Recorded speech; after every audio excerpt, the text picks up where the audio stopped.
Hi guys, and welcome back to the channel. Wanted to say Happy New Year to everybody, and sorry for the lack of content recently, but took a bit of a break over Christmas and the New Year, but definitely back and now ready to get plenty of videos made in 2023. Sorry about that, nearly tripped up there. But yeah, so plenty more videos in 2023, and in the first of them I want to talk about this, the Fuji X100V, and the two reasons why I think you should really contemplate buying one this year. Now, to talk about these two reasons, I thought I would bring you here, Padley Gorge in the Peak District. So I've come for a walk with Marley today, and I want to talk about these two reasons. Now, there are loads of reasons to buy the X100V. It's a Fuji, it's incredible build quality, incredible image quality, the fact that it looks gorgeous.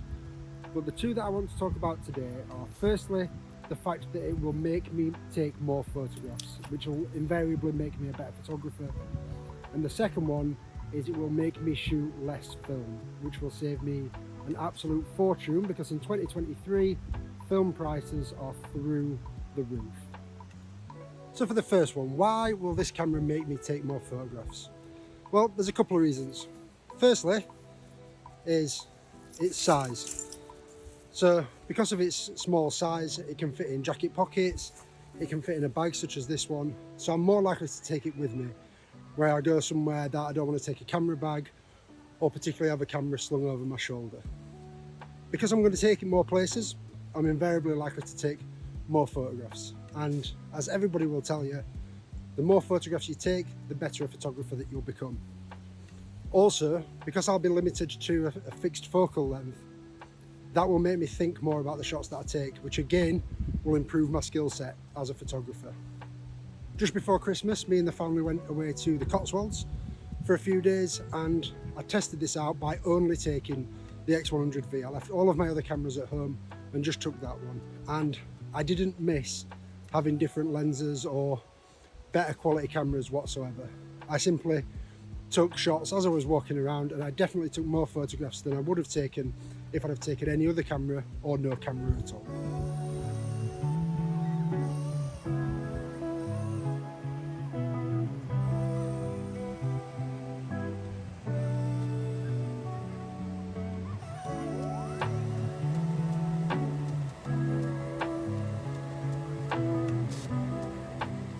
So, whereas that first reason was more about why to get a compact camera, the second reason is more why this compact camera over any other.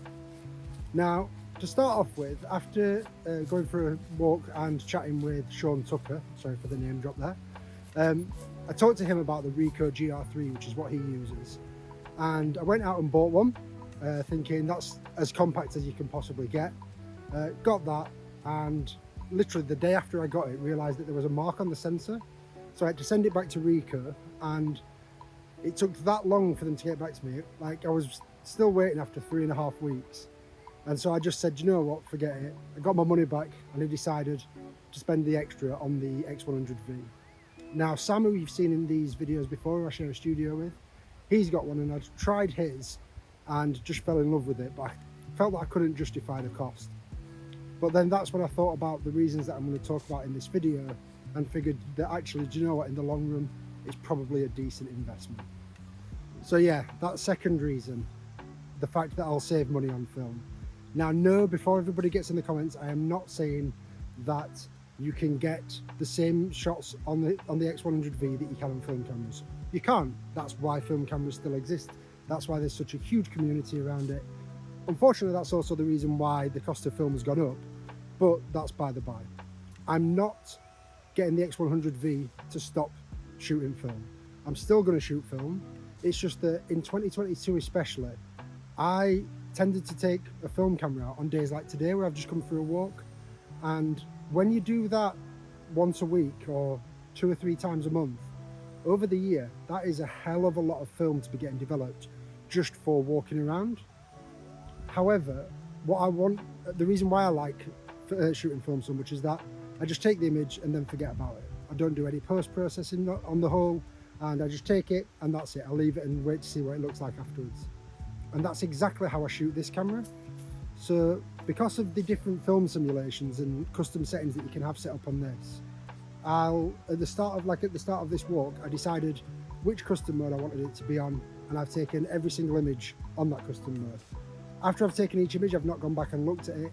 All I will do is I will go into the app on my phone at the end of this walk, load them all onto my phone, and of every single picture that I've taken on the X100V so far, I've not edited a single one. Sorry about that, Marley got distracted by a squirrel, so I had to run after him. He's now safely on his lead. But yeah, as I was saying, so all of the shots that I've taken on the X100V so far, I've not done a single thing with them once I've put them onto my phone. Most have gone just like on my stories, some are just saved in my camera roll.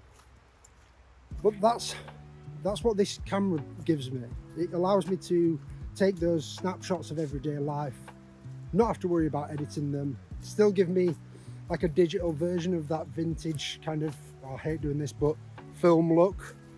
And it allows me to do that. And then also, it means that, as I mentioned before, I'm not carrying around one of my big Sonys.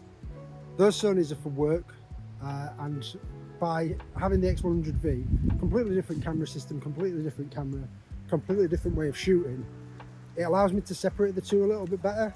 And that's another thing that I'm wanting to do a lot more of this year, which is get that work-life balance better. Not always be having to worry about work, and being able to have a camera in my hand and it not remind me of work.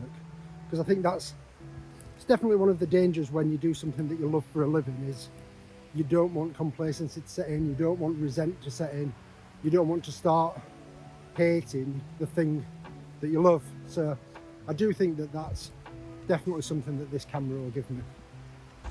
So that was my 2 reasons for why I think you should buy the Fuji X100V in 2023. Now, there's loads more that I want to talk about with this camera, settings, accessories, things like that. But as you can see, the sun's gone down, I'm out of breath, and I think you've listened to me waffle on for enough time on a January afternoon. Thank you so much for watching. I hope to see you loads more in 2023.